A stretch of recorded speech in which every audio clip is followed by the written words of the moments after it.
Every afternoon, Thomas the Tank Engine puffs along his branch line with Annie and Clarabelle. First, they pass the water mill. Next, they come to a big farm. Then, they can see a bridge with a village nestled either side of it. This is a special place.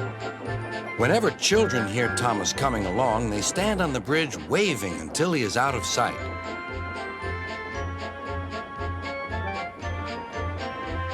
One day, Thomas was running late. He had stopped at the signal before the bridge to talk to some new children. Percy the green engine was waiting too. "Hurry up, Thomas," called Percy when the signal dropped. "If you're late, Sir Topham Hatt may get a new engine to replace you." He would never do that, thought Thomas, but he was worried.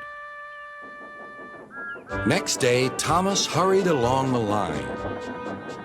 Just ahead was the goods yard. There, on the platform, was an inspector waving a red flag. Next, Thomas saw some children. They were waving too. Something must be wrong, thought Thomas. This station is for goods, not passengers. "Help, Thomas, help! We're glad to see you," called the children. "Please, will you take us home?" The station master explained to Thomas's driver that the school bus had broken down and all the parents would be worried if the children were late. Thomas waited as the children walked down from the bridge.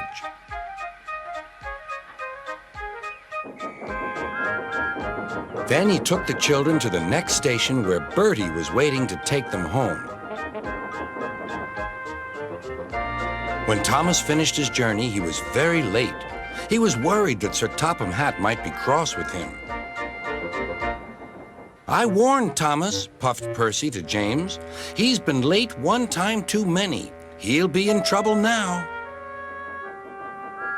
But next morning, when Thomas picked up his passengers, Sir Topham Hatt was nowhere to be seen.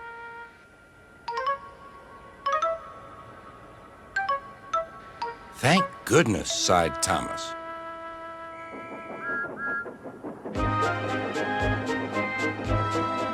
Thomas knows every part of his branch line.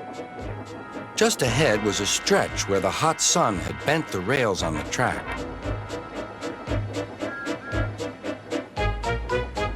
"Careful, Thomas," called his driver, but it was too late.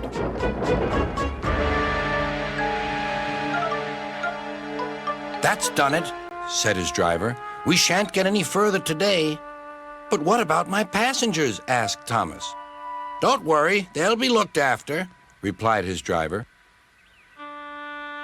While workmen repaired the line, Thomas had to shunt freight cars in the yard. Bertie came to see him. "I understand you need my help again." "Yes, Bertie," replied Thomas sadly. "I can't run without my rails." Bertie set off to collect Thomas's passengers.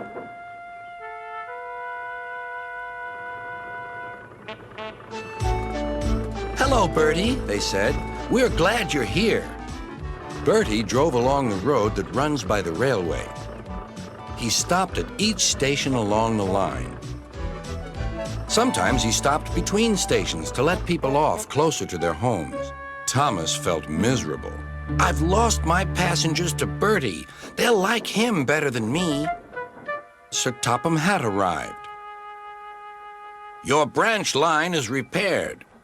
I'm going to change your timetable so that you and Bertie can work together more." When Thomas reached the station, there, to his relief, were all his passengers. "Bertie is a good bus, but we missed our train rides with you," they said. Later, Thomas spoke to Bertie. "Thank you for looking after my passengers." "That's all right, Thomas. I like to make new friends, but I'm glad to share them with you." "You're a good friend indeed," replied Thomas, "and always will be."